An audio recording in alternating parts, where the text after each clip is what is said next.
Olá pessoal, sejam bem-vindos a mais um episódio da nossa série Pioneiros do Jaleco, a história da medicina no Mato Grosso do Sul.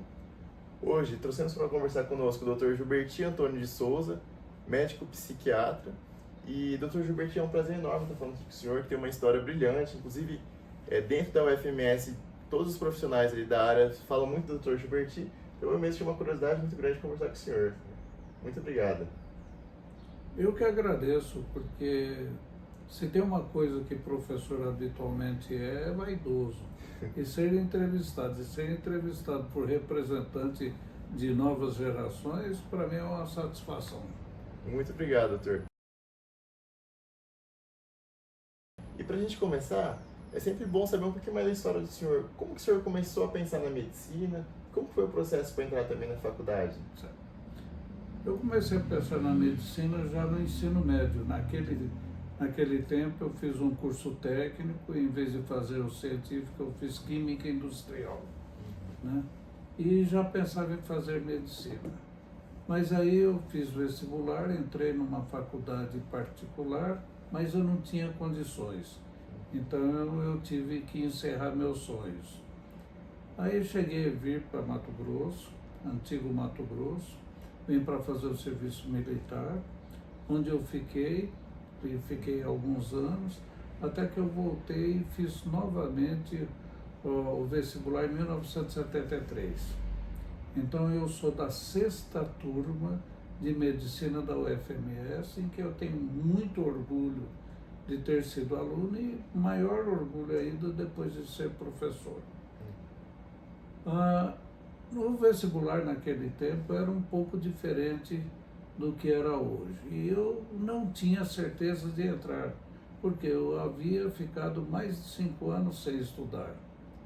E aí eu fazia um curso de licenciatura em Ciências Exatas, e quando saiu a notícia de que haveria vestibular, porque até então existia o boato de que iria se fechar a universidade que era estadual. Aí quando abriu o edital para o concurso, eu estudei rapidamente e consegui ser aprovado. Eu digo com toda tranquilidade que, na verdade, eu não esperava ser aprovado, né? Para mim foi uma surpresa ser aprovado. Agora, dentro da faculdade, eu garanti meu lugar. Isso eu posso garantir. Eu posso garantir que eu fui um aluno muito esforçado, eu nunca tive nenhuma dependência e eu sempre era aprovado, e fora disso eu fiz monitorias, ajudava os professores, então eu aproveitei a faculdade o máximo que eu pude. Na faculdade eu já sabia que eu queria fazer psiquiatria. Eu entrei na medicina sabendo que eu iria fazer psiquiatria. Eu queria fazer psiquiatria. Mas apesar disso, eu cumpri todos os requisitos da faculdade. Eu fui monitor, eu fui plantonista, porque eu achava que o fato de ser psiquiatra, de querer ser psiquiatra, isso eu tinha que ter uma noção geral da medicina. Então eu fui plantonista do pronto-socorro da Santa Casa, que era um lugar difícil de entrar, porque lá se aprendia medicina. No pronto-socorro é um aprendizado, por quê? É o lugar em que você aprende a pensar rápido, a decidir rápido e a agir rápido.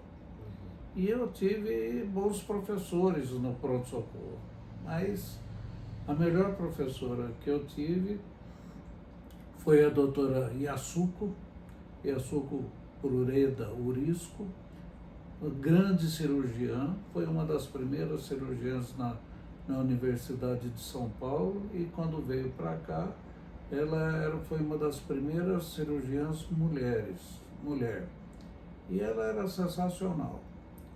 E no pronto-socorro ela era muito rígida. Então ela ficava lá sentada, e quando nós íamos, doutora, ela olhava para nós e falava: pulso, temperatura e pressão. Ou seja, Se você não tivesse examinado o paciente, não adiantava ir lá pedir supervisão para ela. Tinha que ter ouvido o paciente, tinha que ter examinado o paciente para chegar lá com as queixas e com pelo menos os sinais vitais. Eu posso dizer que os princípios da medicina eu aprendi com ela. Né? Ela está viva ainda hoje. No ano passado, neste ano, nós fizemos uma homenagem a ela. Ela é membro honorífico aqui da academia e é uma pessoa que eu tenho uma estima muito grande. Como eu já havia decidido fazer psiquiatria, assim que terminou o curso, naquele tempo era difícil fazer residência, porque a nossa universidade, a nossa faculdade de medicina, ela foi idealizada nos moldes, naquele tempo atuais, que era para formar médicos clínicos gerais que pudessem imediatamente servir à comunidade. Então, esse era o objetivo maior. Então, poucas pessoas faziam residência, e era muito difícil. Por quê? Porque nós estávamos longe das cidades que existiam residência. Residência em psiquiatria naquele tempo só existia em São Paulo, Rio, Porto Alegre e Recife.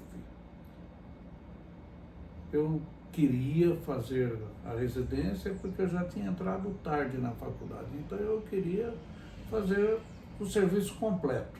Eu queria não só sair como clínico, mas eu queria ter a especialização em psiquiatria. Fui aprovado na residência médica, no programa de psiquiatria da Faculdade de Medicina de Jundiaí, que tinha um convênio com o Hospital do Juqueri, na cidade de Franco da Rocha, que é um hospital histórico, de grandes histórias, de tristes histórias e de histórias de humanismo e de excelência em psiquiatria. Lá se aprendia não só psiquiatria, como se aprendia também neurologia.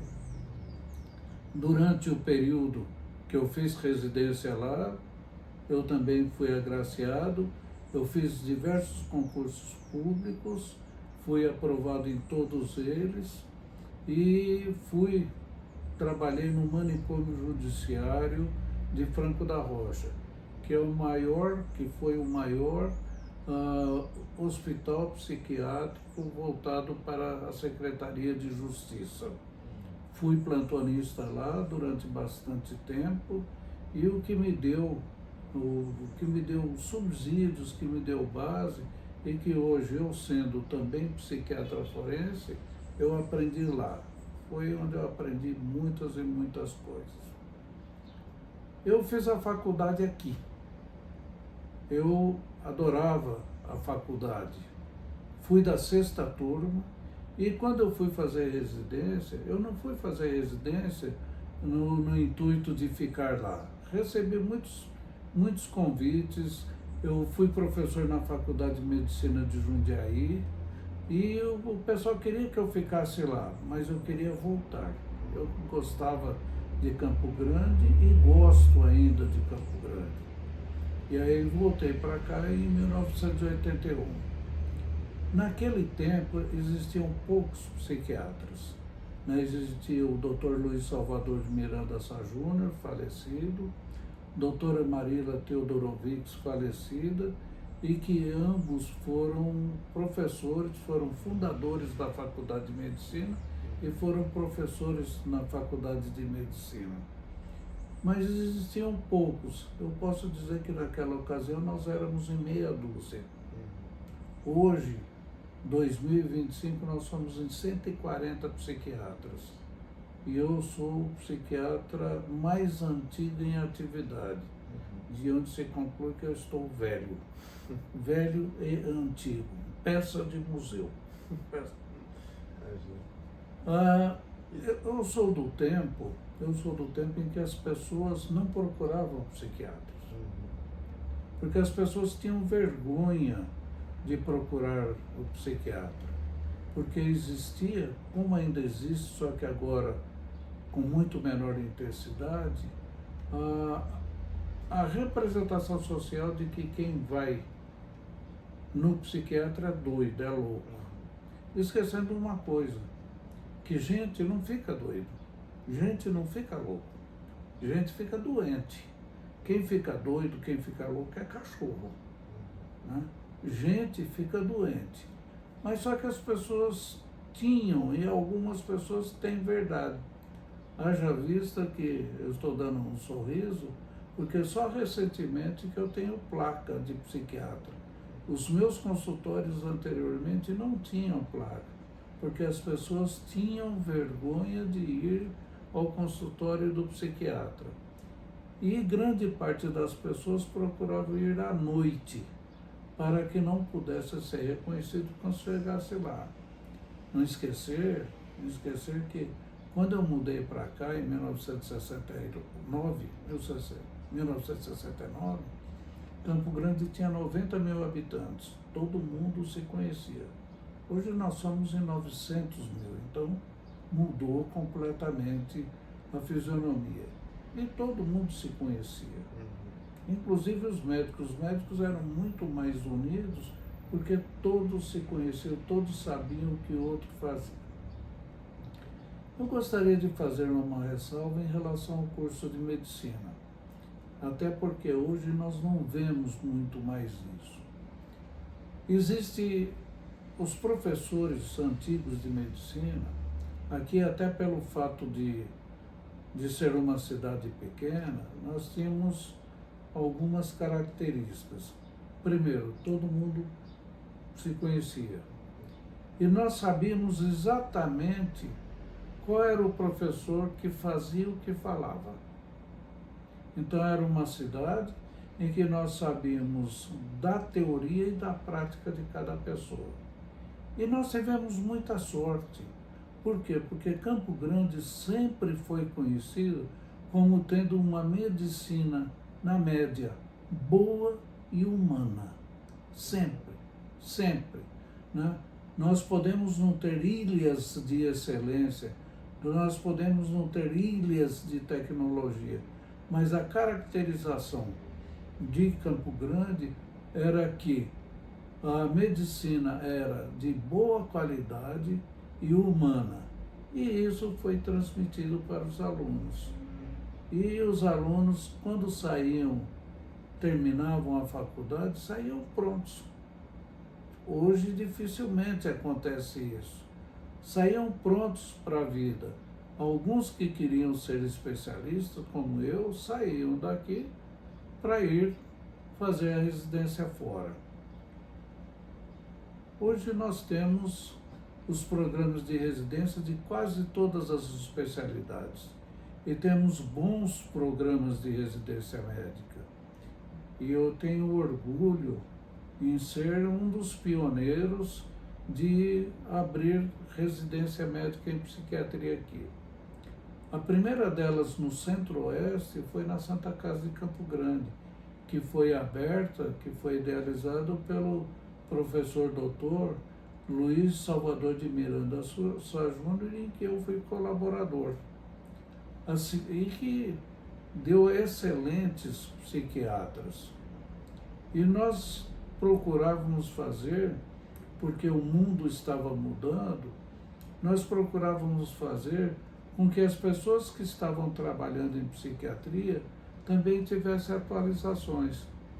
Então nós abrimos um curso de especialização em psiquiatria, em que o programa era o mesmo da residência, só que era aos sábados e domingos e voltado só para quem fazia psiquiatria na prática. E a única condição era que depois prestasse o exame de título de especialista. Todos eles foram aprovados num exame que era considerado um dos mais difíceis. A esses psiquiatras, essas pessoas que faziam psiquiatras, se tornaram psiquiatras de fato e de direito. Nós tivemos também, devido à quantidade pequena de vagas na residência, na Universidade Federal nós tivemos um curso de especialização em psiquiatria em que todas as atividades eram iguaizinhas da residência, inclusive com bolsa, só que não poderia ser chamado de residência.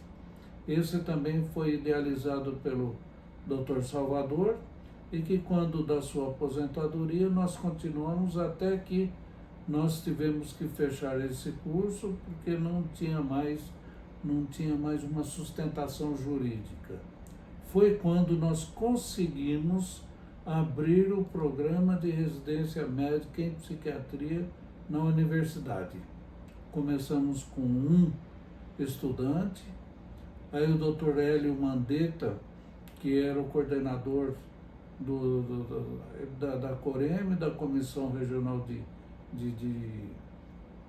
de Residência Médica, ele nos concedeu a segunda vaga, então nós passamos a ter 2 vagas no primeiro ano, 2 vagas no segundo ano, e logo em seguida 3 vagas no primeiro ano, 3 vagas no segundo ano, e com a abertura, de acordo com as necessidades do Conselho Federal de Medicina, do 3º ano do programa de residência médica.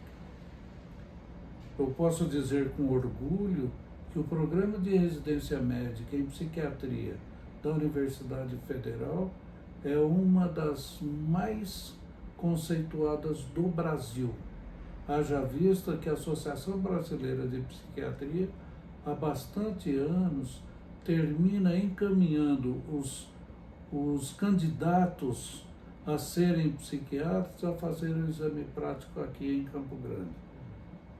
Hoje, a residência médica está sob a orientação da doutora Danusa e do doutor Kleber, e que mantém a qualidade e que faz com que ocorra um grande afluxo de candidatos.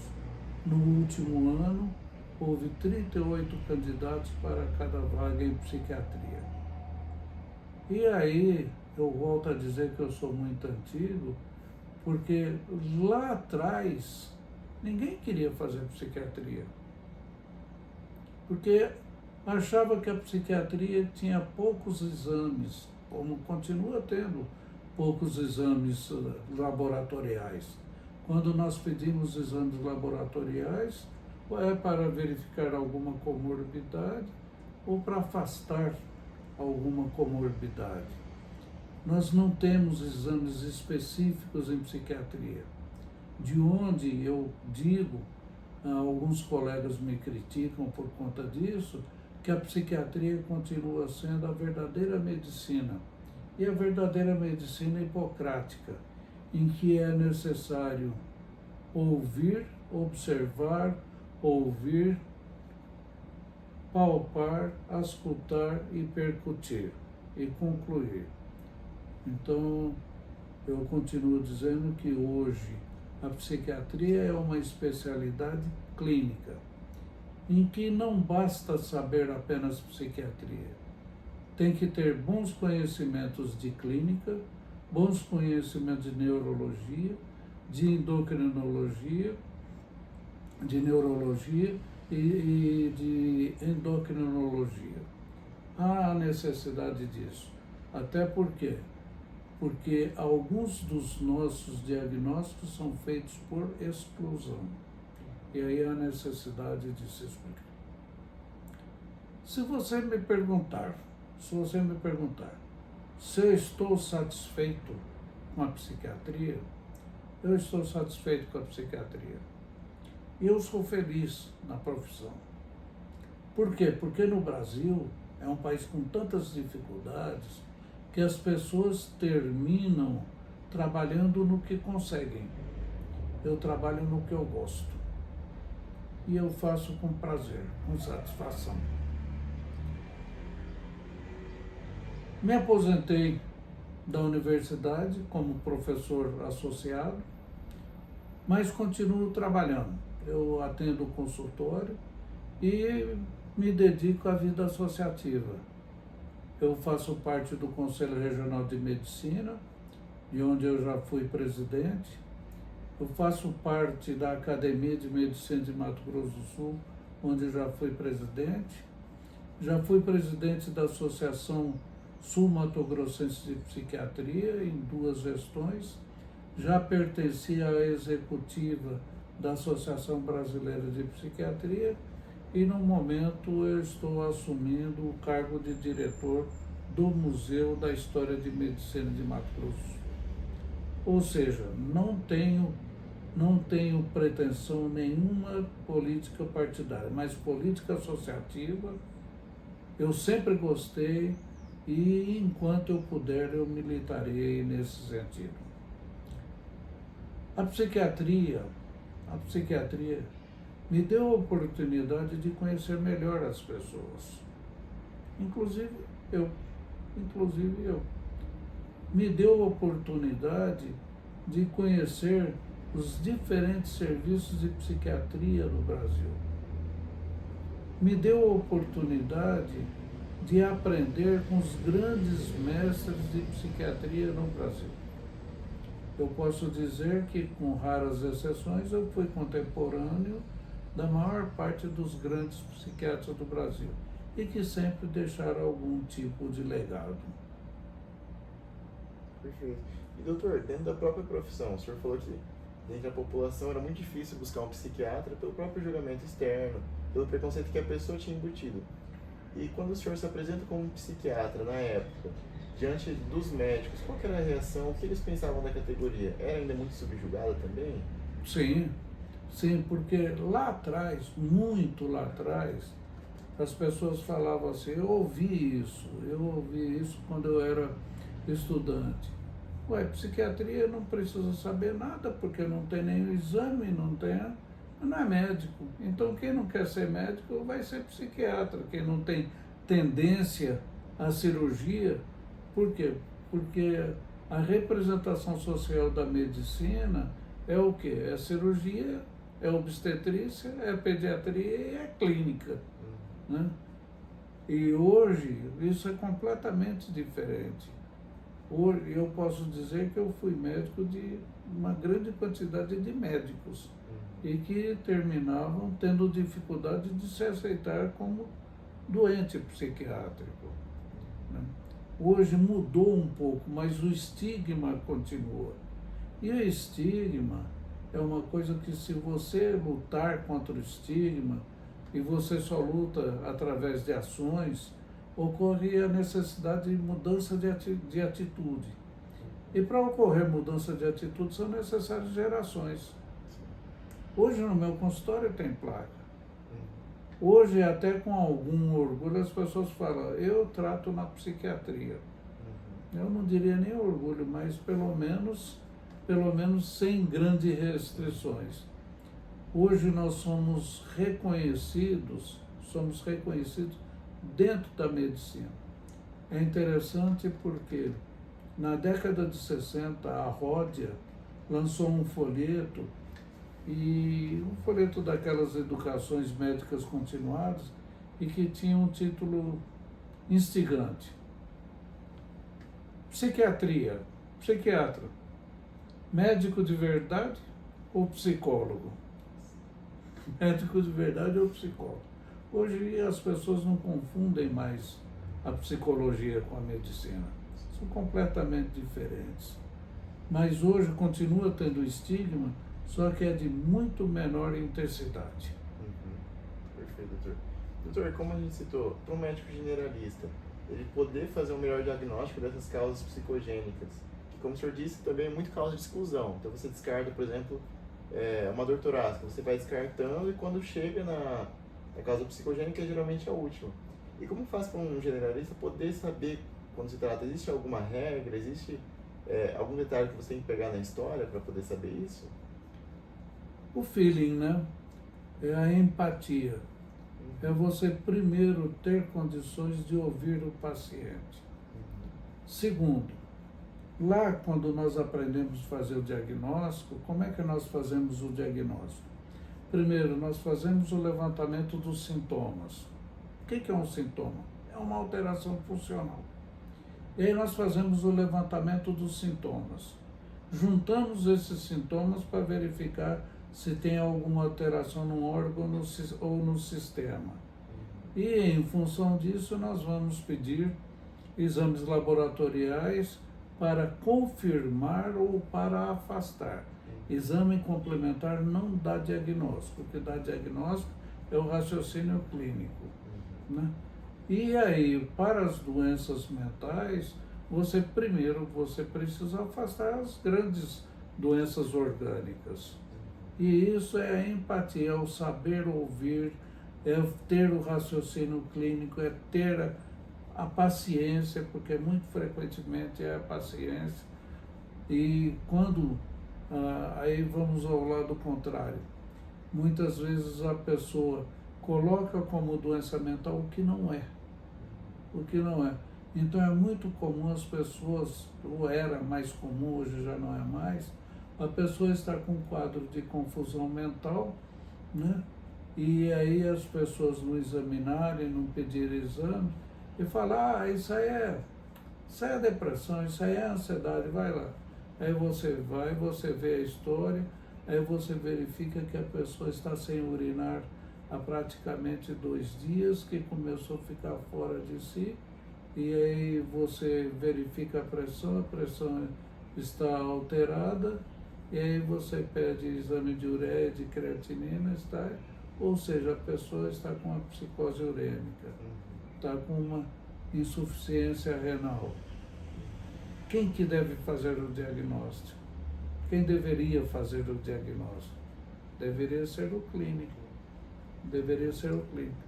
Então, tem essa situação também.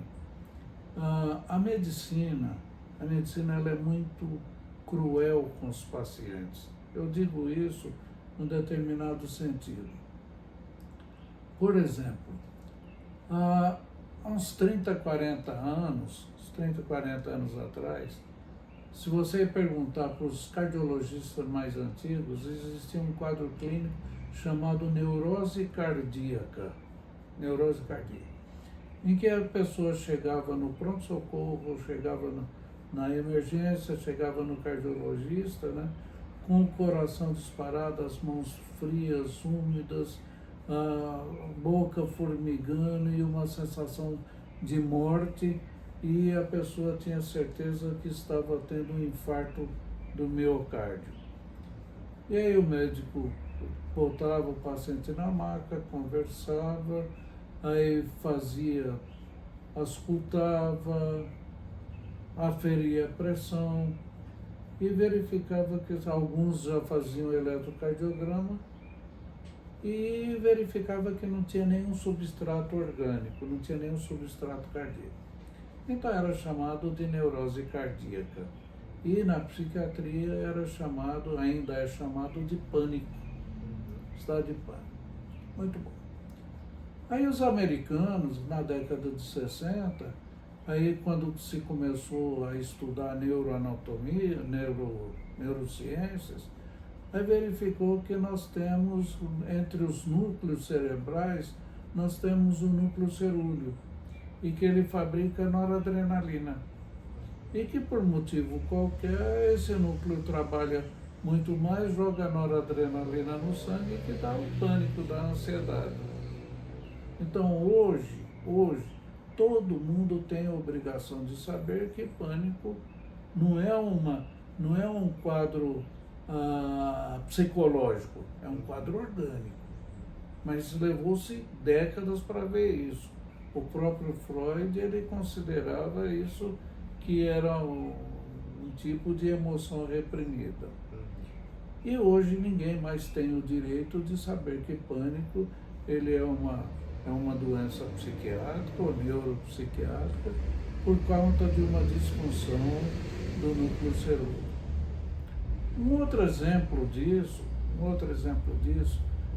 é que lá atrás existe ainda a chamada medicina psicossomática, em que ocorre uma série de sintomas orgânicos, mas de origem psicológica. E aí tinha asma brônquica, existia gastralgia, tontura, etc.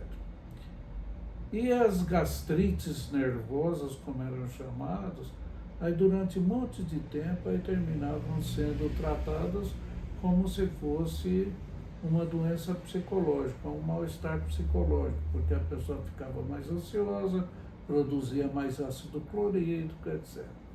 Até que, 2 décadas atrás, mais ou menos, isolaram uma bactéria, Helicobacter pylori.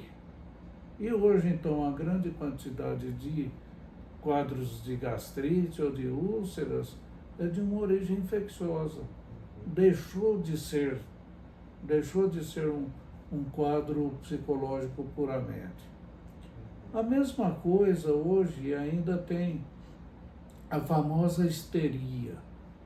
A histeria, né, conforme é escrito e conforme historicamente falado, só dava em mulher porque vem de hísteros, vem de útero, né, então só mulher poderia ter, e na verdade homens têm também, e que durante muito tempo foi tratado como neurose de conversão ou neurose dissociativa.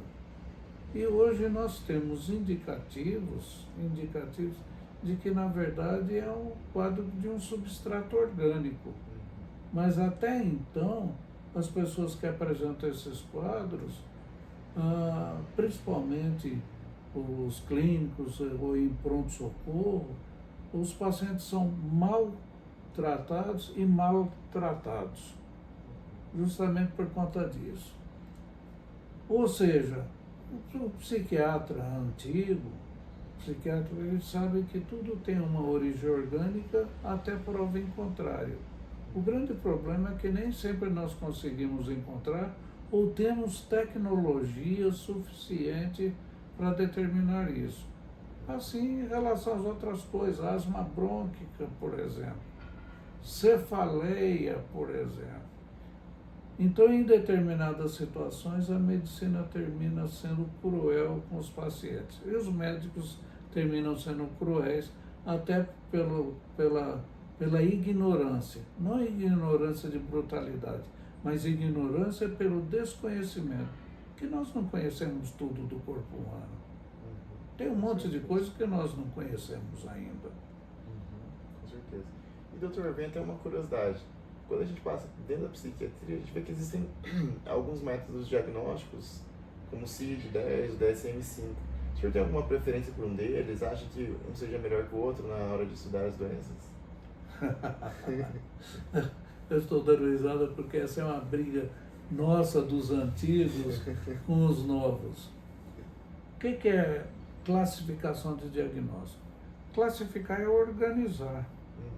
Organizar os objetos, organizar os fenômenos, de tal forma que fique mais fácil você compreender o todo, e compreendendo o todo você tem também maior facilidade em compreender a parte. A melhor classificação diagnóstica que nós tivemos no Brasil era uma do Ministério da Saúde de 40 anos atrás. Mas aí existem os Estados Unidos da América. E os Estados Unidos da América têm a Associação de Psiquiatria da América, a APA. E eles começaram, através da Organização Mundial de Saúde, aí a Organização Mundial de Saúde pediu e foi organizada a Classificação Internacional de Doenças, que é chamado CID. E que hoje nós estamos na 10ª edição, no ano que vem nós teremos a 11ª edição. Muito bem. Só que a Organização Mundial de Saúde, seja pela proximidade ou seja pela subserviência, elas obedecem à Associação Psiquiátrica Americana.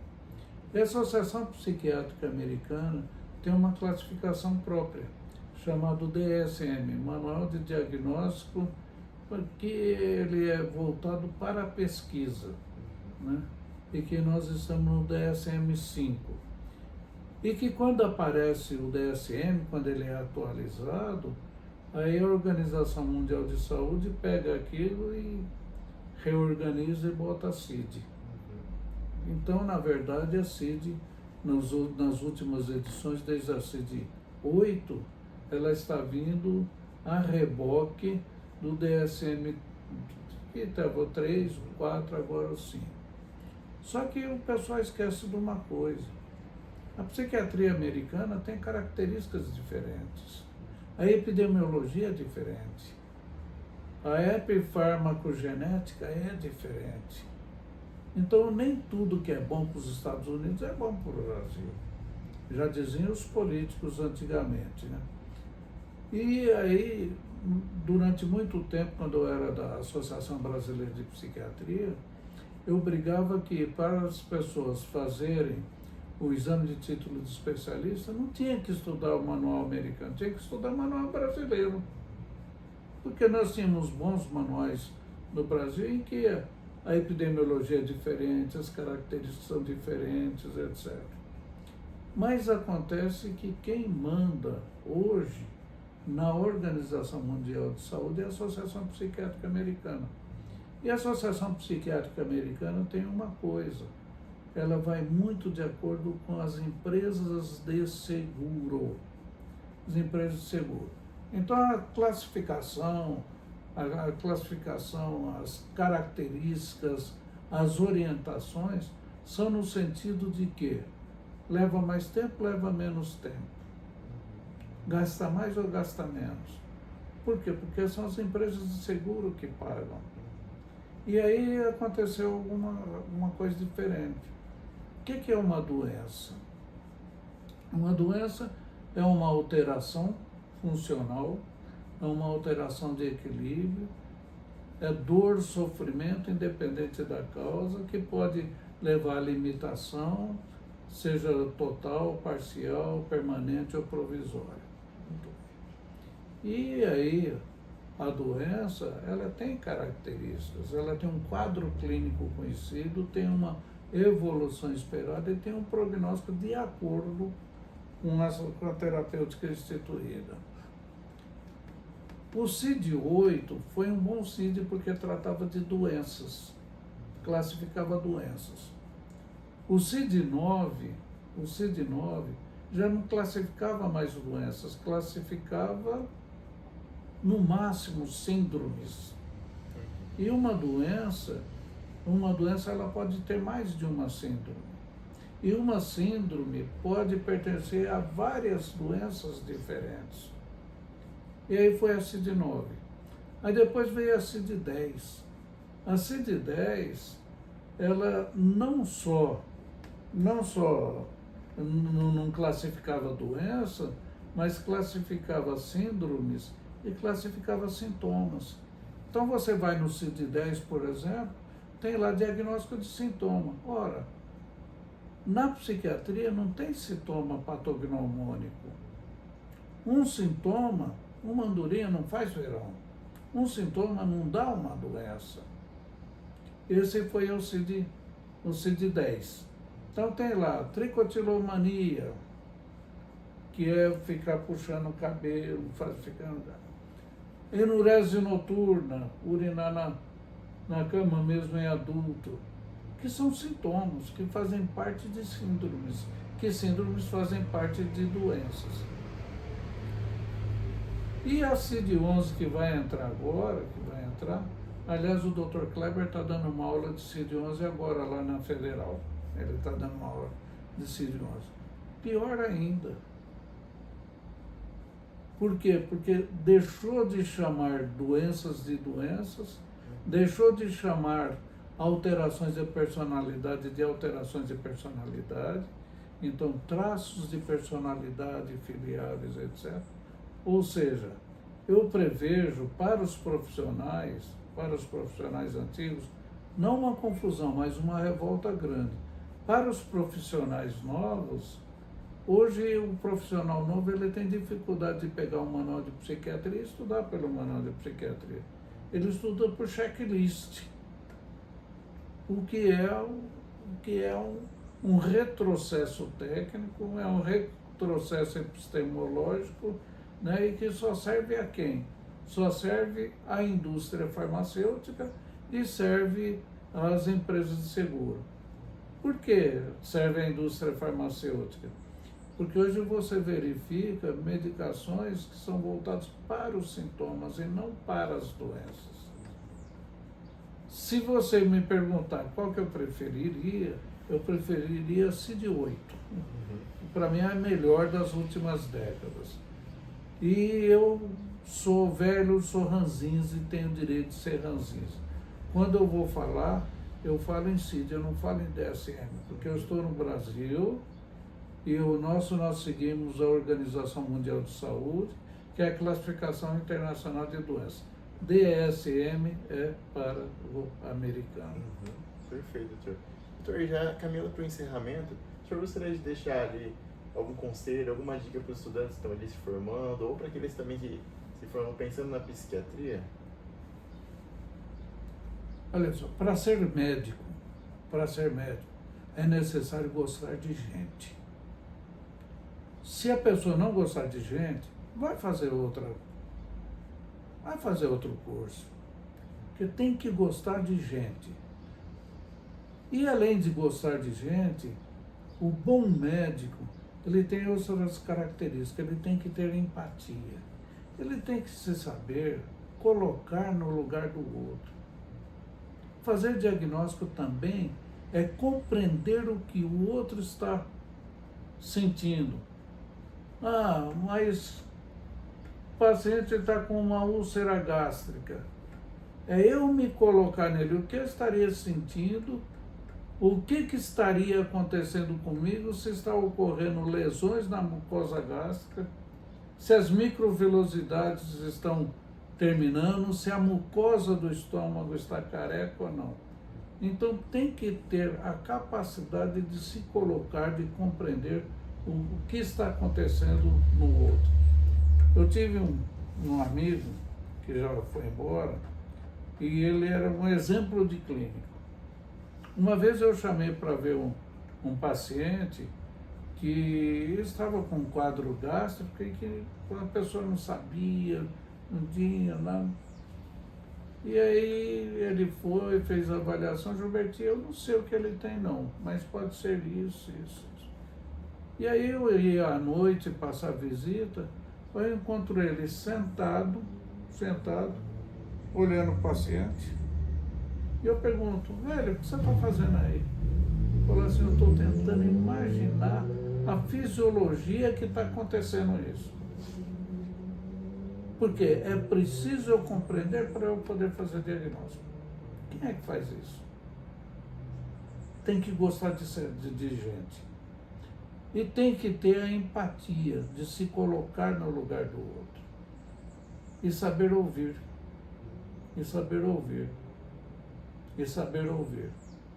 Por quê? Hoje nós sabemos que uma anamnese bem feita é meio diagnóstico. Lógico que as gerações de hoje, eu dava aula de propedêutica, aí um garoto que hoje é médico, filho de pais médicos, falou, Gilbertinho, para com isso, não precisa nada disso. Pede logo uma tomografia. E aí eu lembrei a ele que antes de existir tomografia, nós fazíamos diagnóstico. Então, para quem quer ser médico, é fácil, é só fazer o curso de medicina. Agora, quem quer ser bom médico tem que gostar de gente, tem que conhecer fisiologia, tem que se colocar no lugar e, principalmente, tem que saber até onde ele consegue ir. Perfeito, doutor. Então, mais uma vez, doutor, eu gostaria de agradecer pela presença do senhor aqui, que até nos convidou para vir no Museu da Medicina, então a gente pode ver aqui esse cenário muito bonito, com o próprio busto do Hipócrates aqui. E, doutor, mais uma vez, muito obrigado. E a você que assistiu, eu espero também que tenha gostado. E com certeza foi uma conversa ali muito enriquecedora. Doutor, mais uma vez, muito obrigado. Eu que agradeço. Como eu disse, velho vai ficando vaidoso. Muito obrigado.